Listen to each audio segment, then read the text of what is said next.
What's going on, guys? Zach Ebnesh here, undergroundstrengthcoach.com, Underground Strength Gym.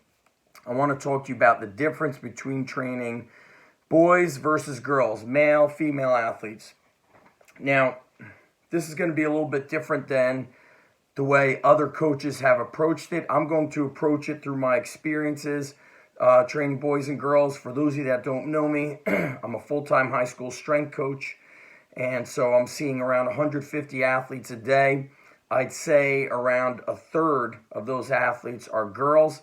And then I've had a private facility, the Underground Strength Gym, since 2002. And in 1995 is when I started training primarily adults. And then in the summertime, I would train athletes.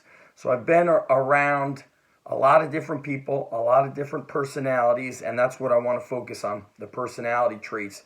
And not having a whole lot of experience training teams of girls, I was actually nervous when I was going to be training my first team of girls at the high school that I coach at. I was afraid that they just wouldn't be receptive to the training. They wouldn't be into it. I had all these kind of conjured up thoughts in my mind. And bottom line is, training the girls' teams have been some of the best experiences I've had. They're some of the best listeners. They're super coachable. And I want to get into the difference of how I approach coaching and even speaking to people in different groups. So, for example, I even said this to one of the kids today. One of the kids is on the wrestling team. I speak to the wrestlers a little bit differently than I speak to the football players. And they get spoken to a little bit differently than the baseball players and the hockey team. Basically, what I do is I match my personality to best meet their needs, to best meet their personality. So the wrestlers are attracted and in tune with talk and training of toughness and grit and attacking. Football is similar, but football needs to hear some of those words like speed and agility. And so I meet them in the conversation in their head. What I started learning about girls was you can't be so serious with them when they train. They don't like that. You have to make them laugh, even if you have kind of dumb jokes. One of the girls described it as like, I do a great job with the dad jokes. They're not funny, but they just laugh anyway. The other thing is much more flexibility with the girls. They're self-thinkers from what I've experienced. Meaning, I remember being pretty rigid with what it took to get to a barbell if you were one of the boys. So if you want to bench press, you have to dumbbell bench the 50s for 10 reps. That's the only way I'm letting you touch the barbell. If you want to put a bar on your back, if you weigh over 175, you got to goblet squat the 100 for 10. If you weigh under 175, you must goblet squat the 75 for 10. Well, I had these numbers that I was giving girls, talking about squats or benching, for example. And I said, girls, when you're benching, if you could bench the 25s for 10, then you could go and bench on the bar. You could use the barbell. The bar is 45 pounds. Benching 25s is 50 pounds. It made sense to them. Well, one day it was very crowded.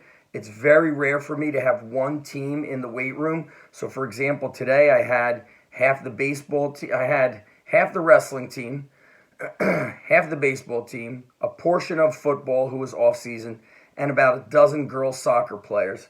I also had 4 track and field throwers. I probably was somewhere in like the 70 athlete range.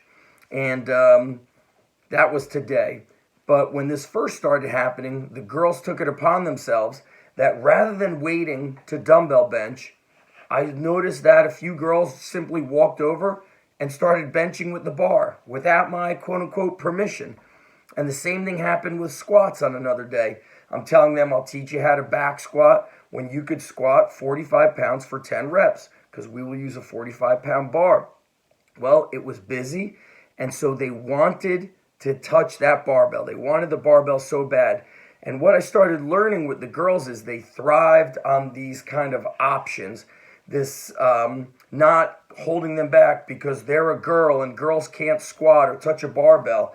And it was really cool to see girls say, I want to learn to squat. I want to use the barbell. Today, my third group of the day, I had a blend of girls teams, so I had lacrosse, softball. Some of them are, in the fall, play field hockey. So it was like 25 girls, and very few of them wanted to go on the dumbbells except for my new freshmen. And so what I learned from girls is it's got to be fun. You got to joke around with them and have fun. They're able to flip the switch very quickly and go to work. They're not there to grind and, kick ass and take names. I'm sure there's girls like that, but our high school, by the way, has a very successful girls sport atmosphere environment. The girls are very successful in all the sports, you name it. Swimming, basketball, lacrosse, field hockey, the track and field, the distance runners, the sprinters. They're very successful. And so the girls taught me the most, to be honest with you, about coaching, about being, as Brett Bartholomew would say, you got to be like a chameleon to be able to adapt to their personalities. And I'm going to go back and say that I borrowed a lot of those communication skills as a teacher. So teaching elementary phys ed. I also used to be an adjunct professor at a junior college. And I remember speaking to everybody a little bit differently just by looking at their facial expressions. Did they show that they were scared? Did they show that they were interested? Did they show that they had kind of confidence, like they've been there before? I'm able to speak with them a little bit differently and get a different feel or get a different coaching experience with them by the vibe I get from them, by reading the person's energy and body language and facial expressions. I learned that some kids can take jokes, some kids cannot take jokes. So it's like the way I describe it is, if you ever seen the movie 50 First Dates with Adam Sandler, and I think it was like Drew Barrymore, that's how coaching large groups are. It's like 51st strength and conditioning sessions or something. And so with the boys, I can say things to them, not all of them, but predominantly be a little bit more straightforward with them, be a bit more aggressive with them.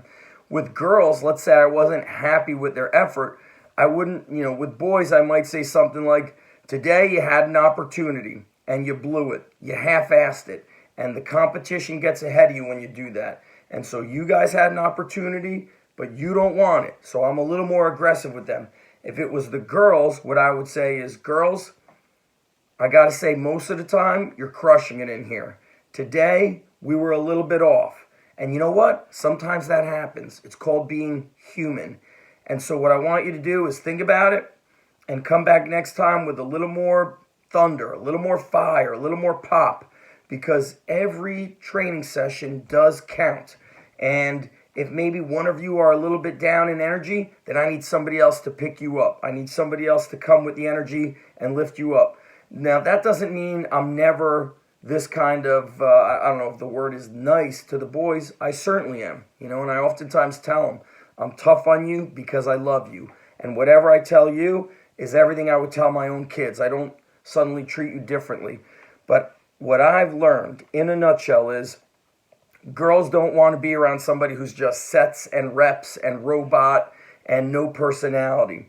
And even looking back to in my early 20s, I was a bartender for 6 months at a shot and beer joint.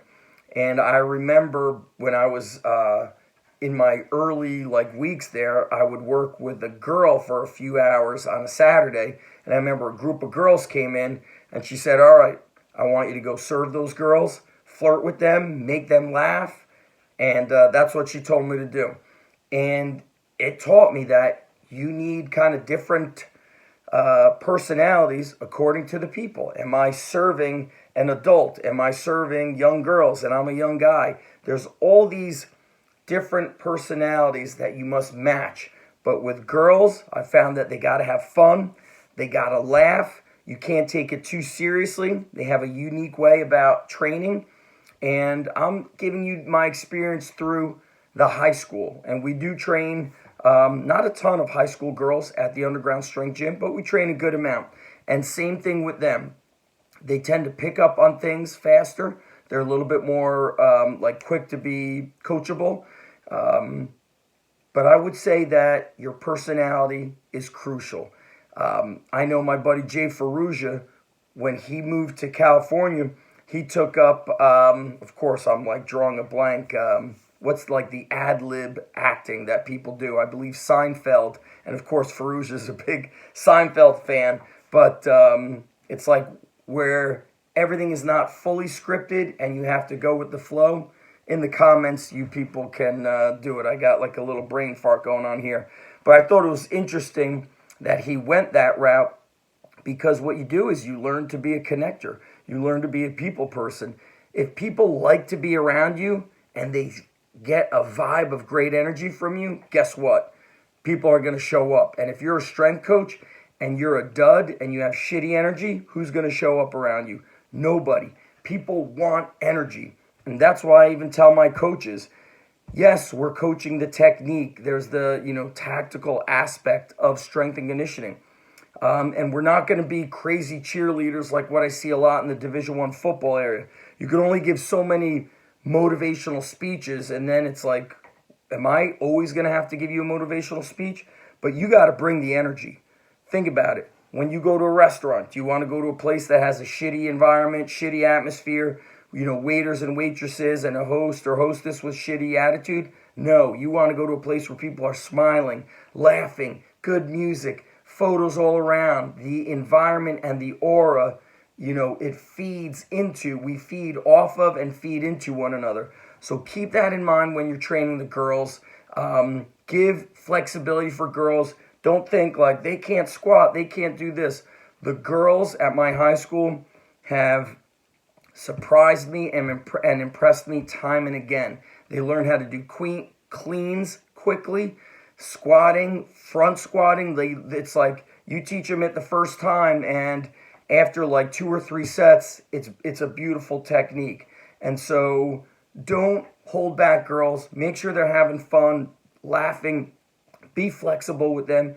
Give them options and different opportunities, and also ask them questions. Talk to them. Sometimes they're not so confident to get under a barbell. Sometimes they are. Whereas boys might want to rush the process. They want to trap bar deadlift heavy, and they don't care if their back is round and looks like hell. So keep those things in mind and make it a great time when you're training girls. So that's it, guys. Zach Evanesh from the Underground Strength Gym. We've got a lot of resources for you if you're a strength coach, if you're a parent of an athlete, or you're a strength athlete. Even guys my age, mid-40s. I'm training a lot of men in this kind of mid-30s, mid-40s, early 50s age, and they're loving it. So below, if you're here on YouTube, a lot of different resources for you to check out. 7-day free trial to Gladiator Strong. Got the Underground Strength Academy. I've got 2 different certifications, the SSP coach certification, and that's the Strength and Sport Performance coach. And then we have the Underground Strength coach certification. The way to keep up with that stuff is get on my newsletter, ZachStrength.com. You'll get a free training course, and you're not going to be sucked into the algorithms of this or that. It'll all be dependent on how committed and dedicated you are to reading my emails. And people love the emails, so you do not want to miss it. That's it, guys. I'm out of here. Thanks for watching the whole 13 minutes. You're a beast.